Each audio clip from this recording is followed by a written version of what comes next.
আরেকটা করলাম যে যেদিকে তাকাই সব চাটগার লোক, ঢোকা অব্দি দেখছি চাটগার লোক। তো বুঝতে পারছি চাটগার বুদ্ধ ধর্মের এখনো ঠিকানা চট্টগ্রাম। তোমরা ভালো আছেন নাকি এখন?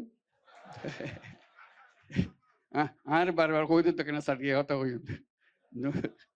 নইলে তারা মন বইত না।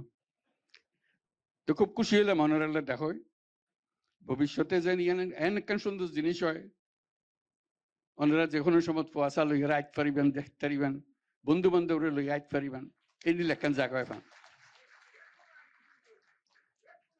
বেগুনায় বলে পান বেগুনের লইয়া আরো বেগুন এসে মিললে পোয়াশা লইয়া এইলে জায়গা অন করবে।